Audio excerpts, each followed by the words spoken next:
Corona का कोहराम बराबर बरपा है।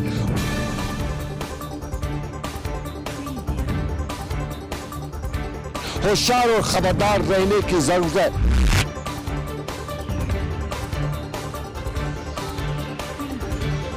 कश्मीरी खुलकर इस वक्त सदका जारिया जारी रखे हुए।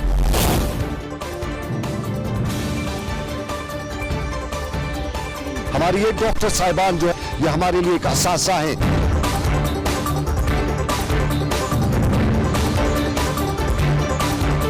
आदाब नाजरीन, मैं सनम एजाज, देख रहे हैं आप ग्राउंड रिपोर्ट। और आज की ग्राउंड रिपोर्ट हम किसी के नाम कर रहे हैं, हम कर रहे हैं आज की ग्राउंड रिपोर्ट डॉक्टर जाहिद मजीद के नाम। डॉक्टर जाहिद मजीद कश्मीर का वो शख्स है, कश्मीर का वो डॉक्टर है जिसने एम्स में दूसरे की जान बचाने के लिए अपनी जान को ख़तरे में डाल दिया। ये कल शाम की बात है। डॉक्टर मजीद एम्स में ड्यूटी पर थे, ड्यूटी ख़त्म हुई, रात 2 बजे के वक्त थे। एम्बुलेंस में उन्होंने एक बीमार को देखा जो कोविड का बीमार था, कोविड पॉजिटिव था और उन्हें ट्रॉमा सेंटर में शिफ्ट करना था। लेकिन वहाँ पे हालात कुछ इस तरह से बने थे कि वो फंस गया उस ट्रॉमा एम्बुलेंस में। और उसको बचाने के लिए फ़ौरन जब डॉक्टर जाहिद वहाँ पहुँचा तो डॉक्टर जाहिद ने जब देखा कि अंधेरा और उसके साथ साथ उसका जो प्रोटेक्टिव गियर लगा हुआ है उससे उसको बचाने में तकलीफ़ हो रही थी, तो उसने अपना प्रोटेक्टिव गियर, अपना ईपी सेट पूरा निकाल दिया और फ़ौरन उसको नंगे हाथों विदाउट प्रोटेक्शन गियर उसको उस एम्बुलेंस से निकाला, उसकी जान बचाई। उसको खुद क्वारंटीन तो हुआ लेकिन बीमार की जान बचाई। उस बीमार की जान बचाई जो दिल्ली में था और कश्मीर के डॉक्टर जाहिद ने उसकी जान बचाने के लिए अपनी जान को भी जोखिम में डाल दिया। तो क्यों न ऐसे योद्धाओं को, ऐसे बहादुरों को सलाम किया जाए, ऐसे बहादुरों को याद किया जाए। और हम डॉक्टर जाहिद मजीद को सलाम करते हुए इंसानियत का जो फ़र्ज़ उसने अदा किया है उसके लिए उन्हें सलाम करते हैं। लेकिन अब दूसरा मामला, और दूसरे मामले में याद दिलाना चाहेंगे आपको, आपकी नज़रें भी थी उस पर, आप सुन भी रहे थे, मीडिया से पूछ भी रहे थे,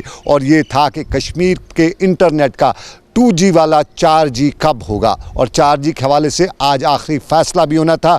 सब बता रहे थे कि आज कुछ न कुछ हो जाएगा। और ऑनरेबल सुप्रीम कोर्ट के सामने ये फैसला अनुराधा भसीन जम्वाल ने पहुंचाया था। उसके साथ साथ यहाँ पे प्राइवेट स्कूल्स एसोसिएशन के नुमाइंदों ने भी अपील दाखिल की थी और बाद में ये वहाँ पे रिट पिटीशन जो है क्लब होते हुए इसका आज हतमी फैसला होना था।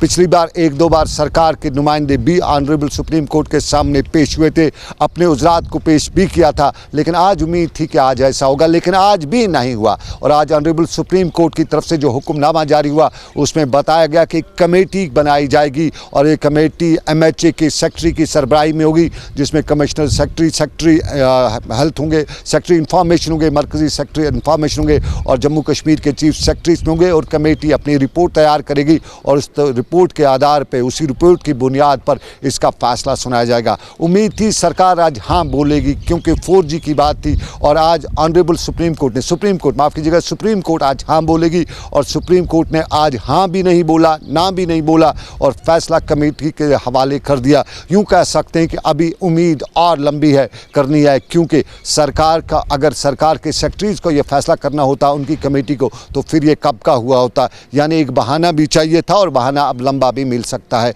क्योंकि अब सुप्रीम कोर्ट के दायरे इख्तियार से बाहर हो गया। अब किससे सुनवाई होगी, ये ऑनरेबल सुप्रीम कोर्ट में आज जो सुनवाई हुई उस हवाले से फैसला 4G का जिसको इंतज़ार था।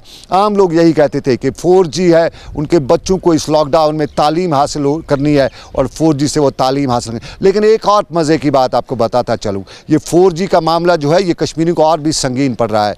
यहाँ सर्विसेज जो हैं वो 2G की प्रोवाइड की जा रही हैं, पिछले 5 महीने से 2G की सर्विस प्रोवाइड की जा रही हैं। लेकिन ये जो कंपनीज़ हैं, जो सर्विस प्रोवाइडर्स हैं, ये पैसा आपसे 4G का लेते हैं, पैसा 4G का लेते हैं। सर्विस प्रोवाइड होती है 2G की, और 2G की और 4G की सर्विस प्रोवाइड के बीच में गरीब का खाते जेब भी काटी जाती है। और इस पे सरकार से ज़रा बात भी की जा सकती है, सरकार से पूछा भी जा सकता है। ये एक पहलू कश्मीर का, लेकिन दूसरे पहलू में जम्मू से लेके मुल्क की मुख्तलिफ रियासतों में कश्मीरी फंसे हुए हैं बड़ी तादाद में। रोज़ सुबह फ़ोन आता है, रात को फ़ोन आता है, रोते बिलखते ये कश्मीरी बता रहे हैं कि वो अपने घर जाना चाहते हैं। लद्दाख में भी हैं और लद्दाख से लेके मुल्क की हर जगह से कश्मीरी का फ़ोन हमें आता है। हर जगह का हम अलग अलग नाम लें तो लंबी लाइन बन जाती है, इसलिए हम बताते हैं कि मुल्क की हर जगह से फ़ोन आते हैं। और सरकार ने अब फैसला भी किया था इनको लाने के लिए मुल्क के मुख्तलिफ रियासतों में जो कश्मीरी हैं या दूसरी जगहों पर जो लोग हैं उनको लाने और ले जाने के लिए सरकार ने ट्रेन भी चलाई।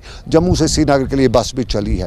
लेकिन ये ट्रेन जो इनकी बुकिंग आज रात से हुई उसमें क्या सूरत हाल है, क्या है, ये सब कुछ जानने के लिए सीधा दिल्ली रुख करते हैं। मेरे साथी इशफाक गौहर फोन लाइन पर मौजूद हैं। हम उन्हीं से जानेंगे कि क्या है ये फैसला, किस तरह से चल रहा है और क्या कर रहे हैं कश्मीरी। देखिए, जहाँ तक जो रियासत के बाहर जम्मू कश्मीर के लोग रह रहे हैं उनकी घर वापसी का सिलसिला है, तो पिछले दिनों हमने देखा था कि श्रमिक ट्रेन जो मजदूरों और कामगारों के लिए खुसूसी तौर पर वज़ीर-ए-आज़म की हिदायत पर वज़ारत रेलवे की तरफ से चालू की गई थी। उसमें 2 ट्रेनें जो है वो कल सुबह उधमपुर पहुंचेंगी और उसमें जम्मू कश्मीर के तलबा और दीगर लोग जो होंगे। लेकिन रेस्ट अगर आप देखेंगे सनम, एक बड़ा कियोस और कंफ्यूजन इस वक्त जो है वो बना हुआ है जम्मू कश्मीर के पॉइंट ऑफ व्यू से। अगर हम देखें, जो लोग बंगाल के अंदर है, उड़ीसा के अंदर है, मुंबई के अंदर है, महाराष्ट्र के अंदर है, अभी तक उन लोगों ने अपने सारे रजिस्ट्रेशन के जो प्रोसेस था वो कंप्लीट किया गया है और वो लोग लगातार लोकल अथॉरिटीज के साथ इन टच है।